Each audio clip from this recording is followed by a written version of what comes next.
Siapa yang belum pernah mendengar nama Ratu Marie Antoinette? Meski ratusan tahun sudah berlalu sejak kematiannya, ia masih jadi salah satu tokoh yang kerap diperbincangkan.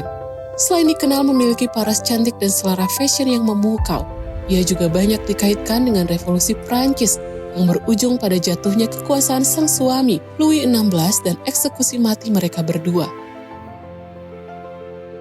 Marie Antoinette lahir di Wina, Austria pada tahun 1755 dari pasangan Kaisar Romawi suci Francis I dan Permaisuri Habsburg Maria Theresa. Menurut sejumlah sejarawan, ia baru berumur 14 atau 15 tahun ketika dinikahkan dengan Pangeran Louis, cucu Raja Prancis Louis XV yang juga masih berusia sekitar 16 tahun pada 16 Mei 1770. Pada awalnya, Marie Antoinette mendapat sambutan yang hangat dari rakyat Prancis. Namun, lambat laun pujian-pujian kepadanya berganti menjadi kritikan pedas karena pemerintahan Raja Louis XV yang tidak pro rakyat.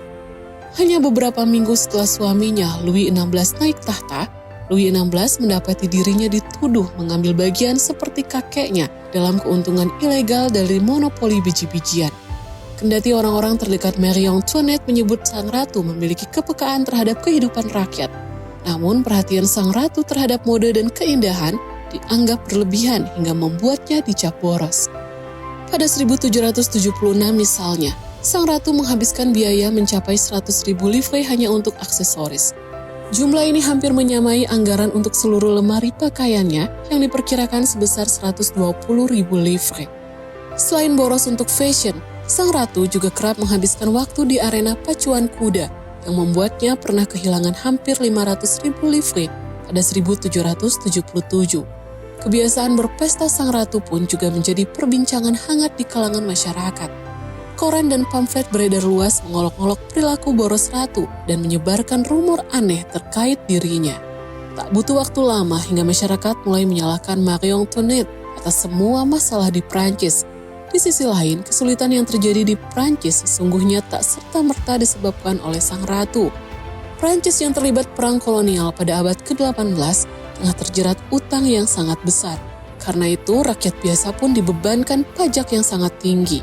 Meskipun mereka sedang kesulitan memenuhi kebutuhan hidup karena naiknya harga kebutuhan pokok. Di saat banyak rakyat Prancis menderita kelaparan, pengeluaran kerajaan yang begitu besar membuat kemarahan rakyat semakin tak terbendung hingga memicu gelombang aksi revolusi. Pada Oktober 1789, massa wanita Paris melakukan Long March ke Versailles dan meminta seluruh keluarga kerajaan yang kabur kembali ke Paris, di mana para bangsawan itu menjadi sandera gerakan revolusi. Di tengah kemelut di dalam negeri, posisi sang ratu semakin terdesak ketika Prancis menyatakan perang terhadap Austria, negara kelahirannya. Karena sang ratu mencoba berbagai upaya untuk mencegah perang itu, rakyat Prancis pun semakin membencinya hingga disebut sebagai pengkhianat. Hal ini pula yang mendorong terjadinya penyerbuan istana Tuileries dan penggulingan monarki pada 10 Agustus 1792. Setelah suaminya, Louis XVI dieksekusi mati dengan pisau guillotine pada 21 Januari 1793. Marie Antoinette pun dibawa ke hadapan pengadilan revolusi pada 14 Oktober 1793, di mana 2 hari kemudian dia menemui ajalnya dengan pisau guillotine. Meski di kemudian hari Marie Antoinette disebut mengucapkan "Let them eat cake" sebagai respon terhadap bencana kelaparan di Prancis, tak ada bukti sejarah yang menunjukkan sang ratu pernah mengungkapkan kutipan kontroversial tersebut.